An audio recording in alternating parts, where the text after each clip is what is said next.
Now I done grew up around some people living their life in bottles. Granddaddy had the golden flask, back door every day in Chicago. Some people like the way it feels, some people want to kill their sorrows.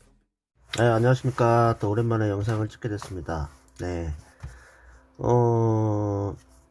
그동안 좀 바빠가지고, 네, 정신이 없네요. 네, 그동안 읽었던 책의 내용들을 가지고 또 진화론과 어떤 연관성이 있는지 좀 생각을 해보다가 또 시간이 좀 어느 정도 지나서 좀 멍한 상태에서 지금 네, 영상을 찍고 있습니다. 네. 제가 읽은 책은 일단 고리양자 중력이라는 어떤 그런 주제를 가지고 있는 책인데, 뭐 요런 책도 있고 요 책도 있고, 네. 퀀텀 스페이스 요 책이 있는데, 일단 책 내용들은 사실 솔직히 시간만 뭐 아무 방해를 안 받으면 한 3일 정도면 전부 읽을 수 있는 정도의 양이에요. 그러니까 그만큼 깊이는 낮죠. 깊이가 낮고, 그리고 요 책도 그렇고 이 책도 그렇고 어떤 제목을 왜 이렇게 하는지 모르겠어요. 그냥 원서 그대로 해서 우리말로 번역을 해도 될 텐데, 뭐 시간의 물리학, 사실 이런 것도 그냥 의역한 거잖아요. 근데 독자들한테 그런 어떤 책의 제목을 강요를 했을까? 본인 생각이 있었겠지만, 네. 그리고 번역가로서 좀 문제가 있었다. 네. 제가 찾아보니까 번역에 문제가 많더라고요. 제가 난독증? 예. 글을 읽는데 문제가 약간 있긴 하지만, 보니까 너무 어렵게 해석을 해놨더라고요. 이상한 번역도 많고. 예. 그래서 이해하기 정말 어려웠습니다. 네. 서론이 길었는데, 그래서 이 새 책을 보면은 고리 양자 중력이죠. 사실 이제 이거는 첫 스타트예요. 제가 쭉 해오면서 펠로즈 시리즈를 완결을 했잖아요. 그러니까 이것도 마찬가지로 더 이제 나아갈 건데, 일단은 네, 소개 차원에서 이야기를 해드리는 겁니다. 네.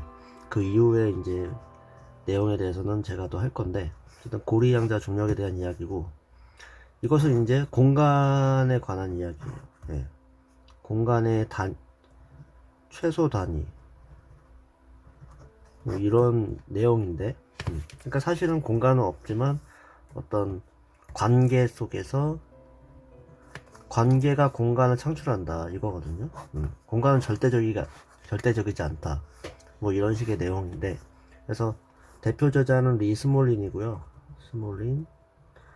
예. 보니까 정통과학을 했는지 모르겠는데, 예. 이분은 이제 비주류 중에서도 또 비주류인 것 같아요. 무슨 말인고 하니, 비주류에서도 보면은 우리가 이제 대표적으로 끈이론이라고 할게요. 끈이론 학자, 대세죠, 대세. 하면은 대표적으로 비주류면 펜로즈가 있죠. 네, 그러니까 고차원 물리학을 배제시키는 어떤 그런 트위스터 이론을 가지고 하는 건데, 이 비주류, 이것도 비주류죠. 비주류에서도 더 나아간 것이 이제 리스몰이라는 거예요. 왜냐? 이제 이거는 시간이 근본이다. 그리고 다른 어떤 까를로 로벨이나 다양한 사람들은 시간은 근본이 아니다, 이렇게 나오는 건데, 이 끈이론도 시간은 근본이 아니라고 하니까 결국은 이 사람만 고립되어 있는 상황이죠. 좋습니다. 그럼 뭐 그게 무슨 상관이냐 하실 수 있지만은, 자연스럽게 풀어나가요. 시간이 왜 근본적인지에 대해서 이야기를 하고 있습니다, 이 책에서. 근데 내용이 사실 진짜 많거든요. 내용이 사실 많은데, 좀 안타까운 걸 발견했어요. 이 스몰리라는 사람이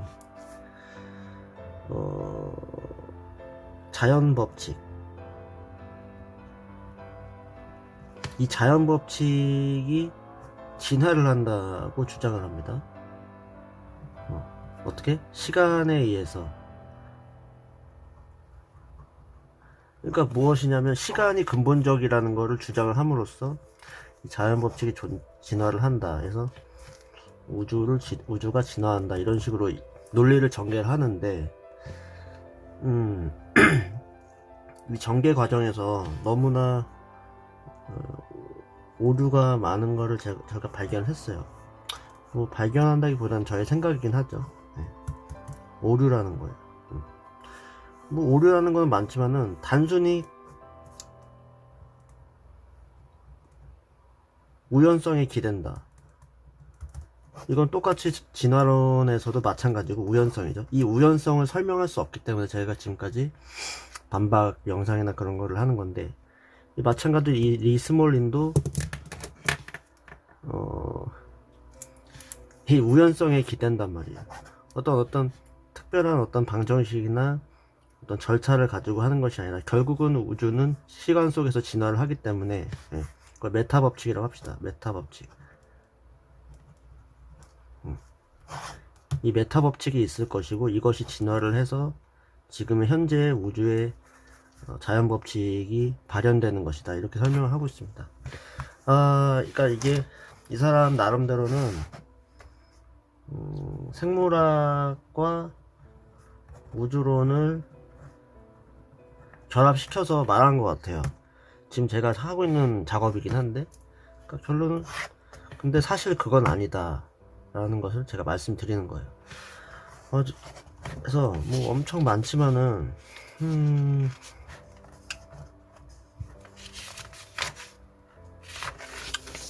뭐가 있을까요?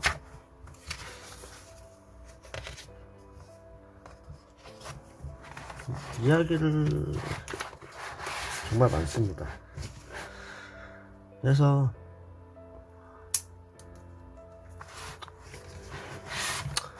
이야기 하자면 정말 길어서, 일단 그러면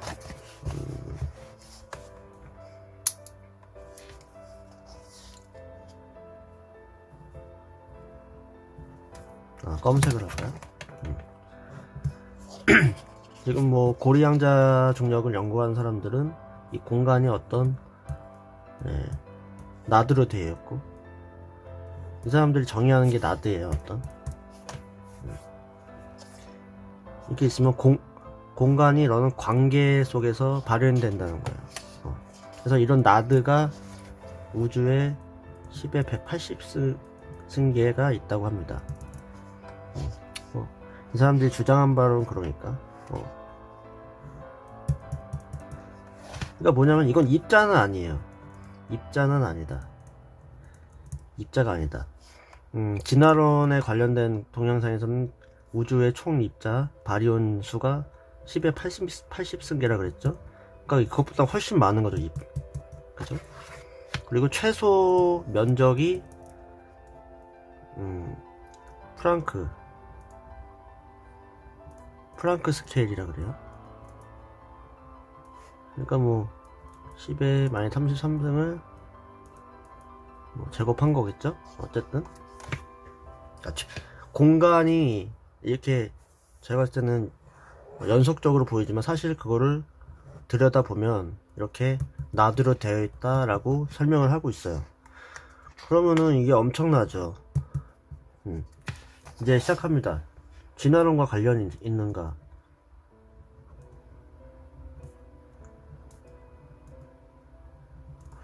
관련이 있다고 봐요. 일단은 전 영상에서는 우주의 확률 자원이 10의 136인가요? 네. 뭐 이런 식이었죠. 네. 하지만 그거보다 더 많은 나드가 존재한다.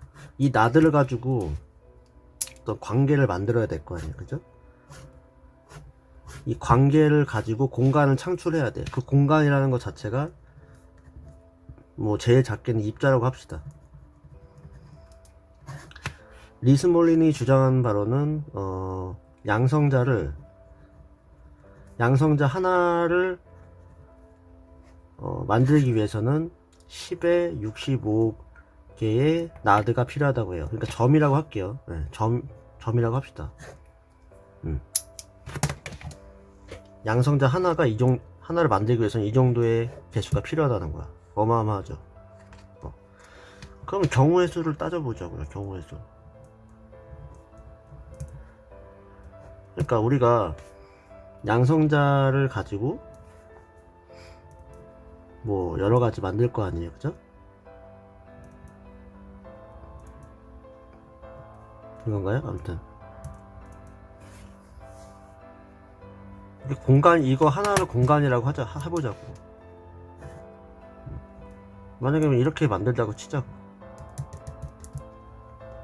이게 양성자래요. 총 10에 65개의 점이 양성자래. 그죠? 그럼 이것이 반복이 안정적으로 계속 반복이 되어야 된다는 소리죠. 이런 관계의 어떤 나드끼리의 관계가 안정적으로 계속 반복돼야 돼. 그죠? 하나만 가지고도 이러는데 이런 분자들이 우리 생명체에 엄청 많이 있을 거 아니에요, 그죠? 그 모든 관계를 계속적으로 안정적으로 한다. 그게 가능하느냐? 가능할 수 있겠죠. 시간이 무한대라면. 하지만 최소 말씀드리지만 최소의 시간이 있잖아요, 그죠? 어쨌든 지금 지구의 나이가 40억 년이라고 친다면은 40억 년 동안에는 그 모든 관계를 가지고 지금까지의 어떤 현상을 설명할 수 있는가 봤을 때 물음표라는 거지. 이 리스몰이라는 사람도 우주의 시작을 가지고 초기 조건이 중요하다고 합니다. 초기 조건. 초기 조건에 따라서 갈라진다는 거야. 우연성에 의해서 뭐 법칙이 진화하던, 법칙이 진화라는 거는 우주가 진화한다는 건데, 뭐 이게 뭐 결국은 생명체라고 보면은 이 안에서 초기 조건이 중요한데 결국은 똑같아요. 펜로즈도 마찬가지고 리스몰린도 마찬가지고 초기 조건. 이 초기 조건에 대해서 자꾸 과학적으로 파헤치려고 하는 거야. 제가 하나 써놓은 게 있는데, 그러니까 어찌 보면 그렇죠. 다수의 물리학자는 간단한 신의 존재를 부정하기 위해서 애를 쓰고 있는지 모를 정도로 장황하게 설명하는 것처럼 보인다. 제가 써놨는데 결국 그런 거예요. 이 모든 것을 하나의 봅시다. 오컴의 면도칼이라고 하면은 하나의 단순한 설명을 제껴두고 지금 장황하게 설명을 하고 있단 말이에요. 모든 학자들이. 그런 생각이 확 들었습니다. 그러니까 이 초기 조건을 가지고 설명을 하려 보니 이 사람도 진화를 끌어들일 수밖에 없었어요. 하지만 이거는 우연성에 기대는 거기 때문에 사실 이것도 타당하지 못하죠. 어쨌든 그런 상황입니다. 그래서 다시 말씀드리겠지만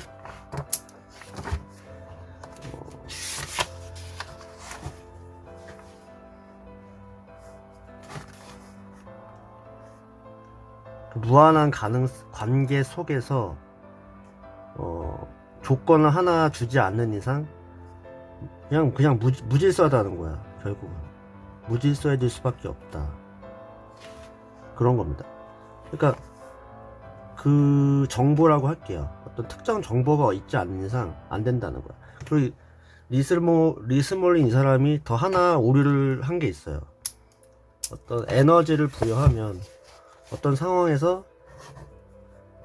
에너지를 부여하면 여기서 질서가 생긴다는 거야. 질서가 생김으로써 법칙이 유도된다. 이렇게 해서 이제 진화론 비슷하게 비스무리해서 자연 법칙의 진화라고 어떤 설명을 하고 있거든요. 사실상. 하지만 이건 오류죠. 오류. 우리가 중력이나 전자기력, 그러니까 이거 힘이죠. 어떤 자연의 힘인데 자연의 힘으로써 어떤 만들어진 패턴, 우리가 만든 눈꽃 모양이라든지 아니면 어떤 소용돌이의 어떤 그런 모양, 이런 모양들은 일정한 패턴일 뿐이 정보가 아니라는 거예요. 그죠? 그러니까 무슨 말이냐, 리스몰린 이 사람 저자가 이야기하기로는 에너지가 질서를 만든다고 하지만은 그 에너지는 사실 그냥 어떤 자연의 에너지를 말하는 거거든요. 그죠? 그러니까 특정 정보가 될 수 없다는 거예요. 그걸 가지고 지금 우리가 특정 정보를 가지는 어떤 생물체라든지 어떤 자연의 현상에 대해 설명할 수 있는가? 못한다는 거지. 예, 제 개인적인 생각은 못한다는 겁니다. 그것도 그래서 오류라는 거예요. 근데 이거를 쭉 살펴보니 자기조립 모델 있죠? 결국은 이렇게 규결이 되는데, 자기조립 모델 카우프만이라는 사람이에요. 이 사람 책도 제가 이제 가지고 있는데, 결국은 이 사람이 보니까 이 추천사를 썼더라고요. 그러니까 관심 있는 사람들끼리 이제 모이는 건데, 이런 에너지로서 질서, 자기조립 모델, 카우프만 뭐 연결이 되어 있습니다. 네, 그래서 일단 소개를 해드렸어요.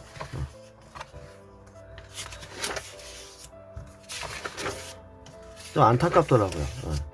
똑똑하긴 한데, 그럼 예를 한번 들어볼게요. 공간이 출현한다. 그러면은 만약에 이런 나드가 있다고 칩시다. 그럼 우리가 이렇게 하면 좀 간단하니까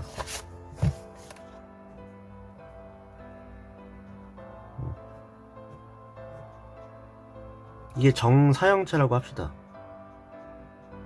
이게 정사형체예요. 3차원이라고 하면은 이게 하나의 어떤 입자라고 쳐도 되고, 공간의 한 어떤 입자라고 합시다. 공간의 입자라고 합시다. 그러면 이제 사실상 모형을 만들기 위해서는 이제 더 추가를 해야겠죠. 이 나드가 뭐 이렇게 있으면 더 이제 추가를 해야 될 거 아니에요. 그죠? 이게 또 이게 정사형체니까, 그러니까 여기에서 이렇게 가느냐, 이렇게 가서 또 어떤 만드느냐, 뭐 이렇게 만드느냐, 그래서 다양한 형태가 나옴으로써 이게 공간이 되는 거잖아요. 그죠? 그 공간이 결국은 입자를 형성하는 거니까. 네. 근데 그것이 이 우주적으로 봤을 때는 무제한이다 이거지. 질서가 없는 거예요. 질서. 이 질서는 어디서 나오느냐 모르죠. 한 번은 나올 수 있죠. 한 번은 나올 수 있는데 반복이 되어야만 특정 정보를 형성한다.